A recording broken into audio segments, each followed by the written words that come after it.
In a move that's going to shock the hockey world, the best kept secret in ice hockey, Evan Mosey is signed once more for the Cardiff Devils. Evan, this has blown me away. But first of all, how are you? And is this the best kept secret in hockey? I think, yeah, I'd probably say it's one of the best kept secrets. But I don't know. I keep trying to convince Katrina and Todd just not to announce me, and then just have me be there for the first preseason game. Like, don't tell the fans. That's what I'm hoping. I'm kind of hoping we can just do that, because I think that would be even better than an announcement. But yeah. No, I'm excited to be back, and obviously, I don't know, all the rumors and stuff started like right away in the summer, and God, I don't know. You started them. I don't think I did. Yeah, I don't know. Maybe I did. Maybe I like stirring the pot. I think it didn't help that I came down for Batchy's testimonial, and then everybody automatically assumed. But like, I was hanging out in the UK. I was hanging out in the UK anyways, like for like a month after the season, because my girlfriend lives there. So like, I had nothing else to do besides coming for a good time. That's fine. There's worse reasons for signing, but no, it's great to have you back. So let's start first of all with the coach, because I know Pete Russell, working with you at GB, thinks so highly of you. And when he came in, I think you were, second or third phone call. So what's the relationship like between you and Pete Russell, and what's it like to play in a Pete Russell team? No, obviously, like you said, Pete coming in, I think, was a huge factor for me. I've played for Pete, GB, and then obviously I played for him in Germany during COVID. But yeah, he was a massive factor for the decision. I enjoyed playing for Pete. I say he gets mad, but I say he's kind of like a hockey nerd. But somebody said he's like a hockey guru. I'll change it. I'll say he's not a nerd. He's a hockey guru, where, he's got some crazy, systems and tactics, which I think obviously are effective with how successful GB's been. And I've played on teams with him where he's done similar stuff, and the team was very successful in Germany that he had. So, he was a massive decision for me, just coming in and obviously knowing what to expect in his coaching style was a big thing. Why I decided to come back. There's obviously a little bit of a comfort factor. This isn't your first rodeo in Cardiff. You were very popular here before. Obviously, there was a season where injury hit you a little bit, but you came back to help us win a championship. And I don't know. I guess people like myself wish you never really left Cardiff, but you did. But it's there's a comfort factor being back. Yeah, it was one of those things where, obviously Pete reached out to me, and it was kind of a no-brainer to want to come back. I enjoyed my time in Cardiff. Everybody, teammates, organization, fans, like it's an unbelievable place. And for me, a little bit too, like you said, it was a little bit of not unfinished business, but obviously, like, I was injured that second season. And then when I did come back, it was one of those things where we were on pace to win, or like we were in the hunt to win the league and then playoffs, and then COVID happened. So I only was able to play a handful of games. So for me, it was kind of a little bit of unfinished business to come back and try to bring, a title championship and a playoff championship. And that was my main reason of wanting to come back. And obviously Pete, and, just talking to him and the kind of caliber team he wanted to bring in was something that was pretty exciting. Okay, so before we go back to the Devils, let's do the career deep dive. I don't know if anyone listens to this part of the interview, but I like them. I do them for myself. And I always like your career story, because it's an interesting one. Obviously, Minnesota State, but your route into pro hockey, Holland and then Nottingham, obviously. Unorthodox, if you can say the least. Yeah. Unorthodox, but it's great. It shows that there's maybe not hope for jabronis like me, but hope for other people. So Holland, Nottingham, and then the AHL with Rockford. Let's take that first part first. What was that journey like? It was an interesting one. So, like, obviously after college, I was a little burnt out of hockey. Didn't really have too many options of playing anywhere. I could have played in the US, but it was like, I wanted to just enjoy hockey. So I ended up getting a chance to go to Holland. Well, it was actually Belgium. It was the Dutch league, but the team was in Belgium. And, yeah, of course. And ended up going. And I was like, you know what, I'll give it a year. And if I enjoy it, I'll keep doing it. And I had a great time and loved the experience of Belgium. Obviously, the beer is unbelievable and top notch in Belgium. So just being able to get to Europe and kind of see something different than rural Minnesota. So for me, it was amazing, and being able to meet new people and just experience different cultures. And then obviously after Holland, my main goal was trying to get to England or like anywhere in the UK, because obviously I had my passport. Yeah. And I knew that I had to play 2 years in the league to be eligible for GB. And that was like the one main factor. And obviously coming from the Dutch league, I messaged, I don't think I had an agent. I think I messaged and like emailed all the teams in the league, and they all like blanked me. Like no one responded back to me. Like I'm pretty sure I had a friend playing on Cardiff. I like got the number of everybody in Cardiff at the time, and I remember messaging them and they just blanked me. So I was like, okay. But yeah, so I ended up getting like being able to go to Nottingham, because my coach in Belgium was like used to play with Corey Nielsen when they played like juniors. Yeah. So he ended up reaching out to him. Corey already told me, he was like, he told me after I played on the team, he was like, I just needed guys for the CHL. He was like, I brought you into Nottingham, and he's like, I already had a trade to send you to Glasgow. He was like, he's like, I thought you were just going to be a terrible hockey player. This is Corey. Like, if anybody knows Corey, he's pretty blunt. Yeah, he told me, he was like, yeah, I just brought you in for training camp. And he's like, I was going to trade you to Glasgow. And he was like, you got here and you were actually like decent and good. He was like, well, he's like, I can't get rid of him. So that's a great hockey story. I love that. Yeah. So, and then, you know, what happens when you turn up in the AHL for training camp? Because I guess you got guys who are drafted and have got NHL prospects and hopes, and you're there going, yeah, last year I was going to be traded to Glasgow.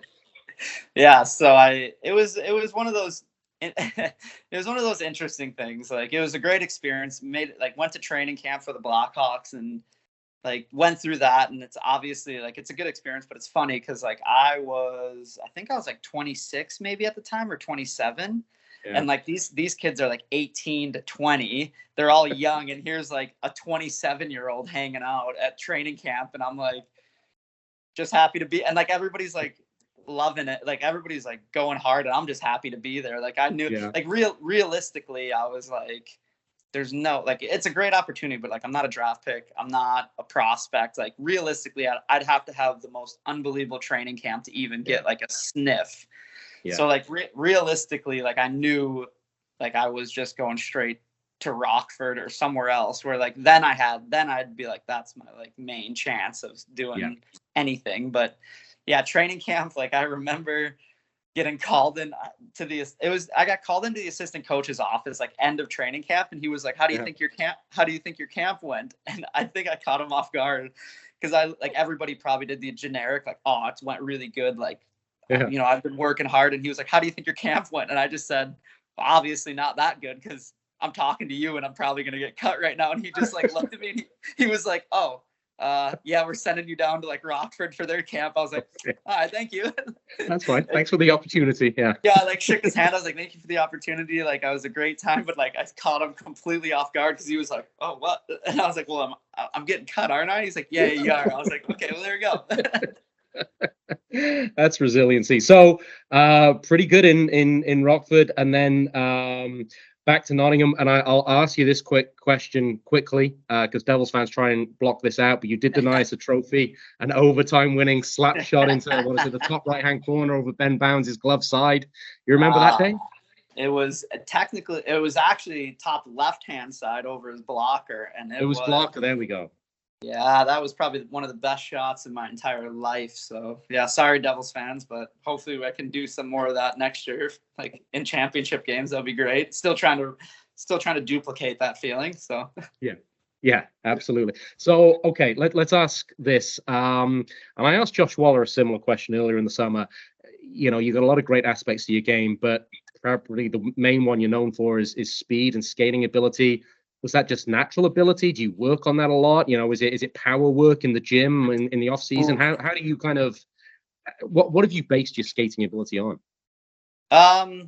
Yeah, I'd probably just it's work. Like I do in the summertime, I do a lot of like skating and edge work and stuff like that, where it's just like now it's more like fundamentals and just getting, I don't know, the best you can. Gym, you try to train for speed and stuff. It's for the young guys, you can do all that stuff and jumps and sprints. And then now I'm getting older. It's like, yeah, I'll just do body weight and like do more stuff on the ice where it's less impact on my body. But yeah, it's one of those things that's just kind of come natural to me, which like I wouldn't say it's not hard work that helped, but I think it's come natural. And I think the hard work and working on stuff like that is probably paid off a little, through my career. So can I ask you this? And I'm glad you're sitting in North America right now, and you can't hit me through the screen. But I see posts occasionally about Evan Mosey saying he was a great skater, but he's 34 now and he's had some injuries. Can he still go? Can you still go? Oh, I can 100% still go. That's all I wanted to know. That's no, fine. Everybody says that. They'll be like, he's old, he's got injuries. It's like, yes, like you're gonna get old, but like you're gonna get injured. Like I like fans and stuff. Like it's very rare for a player to go their entire career without any injuries. Like it's really, really rare. And for me, like you can go through a career with no injuries, but like the way I play, like I wouldn't say I play gritty, but like I play honest, where like I'm going full speed, where like usually like when you tend to go fast, you tend to hurt yourself a little more than people who are not going fast. So it's like, yeah. I get both sides of the thing where they're like, he's not as durable as he used to be. It's like, well, yes, if I made you go full speed and run into somebody or run into the wall in an awkward thing, like you'll probably end up getting hurt too. So like, fair enough. That's honest. Yeah. I like that. One of those things. Quick fire one. What are you these days? You a forward or a D-man? Ooh, I still play both. I don't really like. I talked to Pete for a little bit, and I still like. I don't actually know where I fit in on the team. Like, I don't actually know what position. Like, Pete asked me. He was like, "What do you feel more comfortable with?" And I told him, but then I kind of contradicted myself, and I was like, "Well, it doesn't really like whatever you want, like wherever you need me to play." So I think I honestly don't know where he's slotted me in. I think. Okay. Maybe defense, but at the same time, I don't know what's going on in Pete's crazy mind where like I might be playing forward. So like I don't really know. Okay. You're not playing in goal this year, no? If they need me to, like I know they got Murdy. Like Murdy can still do backup if we need a backup badly, but I don't know. I think he would probably pass it off to me before he'd go in net. So I think Merge is our emergency backup, and then I think it might be me. I'll go fourth goalie. Fine. All right, let's start rounding it off. I don't like giving the guys in orange any credit at all, but to be honest, they are a great organization, successful organization. What have the last 2 years been like in Sheffield? They've been good. Like, obviously, like you said, it's a good organization. Like, nothing bad to say about ownership or organization or coaches. Like, I had a good time. They treat you really well there. Like Tony and Sean do an unbelievable job with the team and making sure everything runs smoothly. And, the like nothing bad about Sheffield. I can't really say anything bad. Like I enjoyed my time there. Like obviously, it's a top organization and I enjoyed playing there. I just thought towards the end of my second season, like I could tell that like the team and I think Foxy were trying to make changes where I wouldn't say I wasn't involved in the changes, but it was kind of one of those things where I was utilized a lot less, where I kind of felt like I could go back, but at the same time, I don't know if I want a bigger role on a team than the one that I kind of had, where I was like, I just wanted to play more. That was the only downside. But yeah, I enjoyed my time in Sheffield. Like they treated me and my girlfriend, extremely well, and I can't say anything bad about them. I know Cardiff fans are gonna hate that, but yeah, I can't say anything bad. No. Can't say anything bad about them. We don't like Sheffield. We've got a grudging respect for them, and that's all fair in love and war. Penultimate one. How excited is Sam Duggan? Has he reached out to you much this summer? He's actually been really quiet. I don't know if Dougie, he's got a girlfriend now, so I don't know if he's like matured up and he's like too busy now or too cool, where like he used to be like my little brother and hang out with me all the time. But yeah, he hasn't really reached out. I think when I signed, I sent him a video like with Eminem, like the Guess Who's Back and like a picture of us. But like, Yeah, he hasn't really reached out. He's been actually like radio silent, which is eerie weird to me. Like, I don't know if he's like planning something or I don't know what he's doing. Yeah, it's weird. Yeah. He's been silent. He's been too silent. So let's do.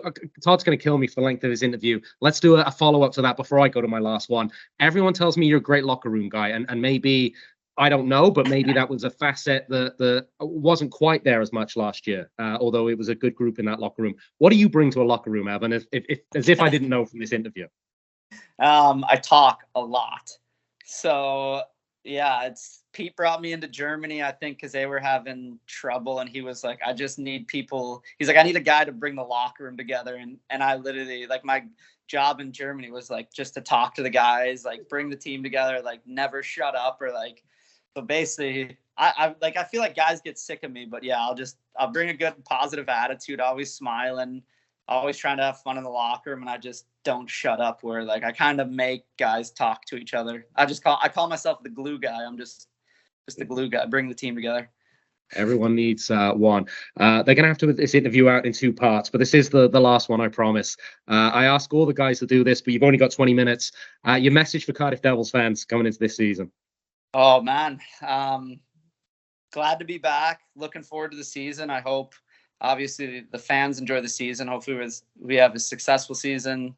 The team's going to be exciting, obviously, with Pete, new coach, new players.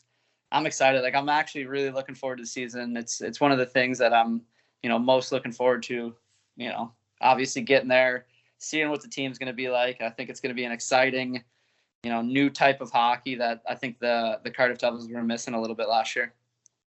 Well, I'm going to leave this interview and immediately go to Todd Kellman to pitch an Evan Mosey podcast for next year. I think we can sell that. But for the meantime, Evan, great to talk to you as always, and welcome back to the Cardiff Devils. Yeah, thank you.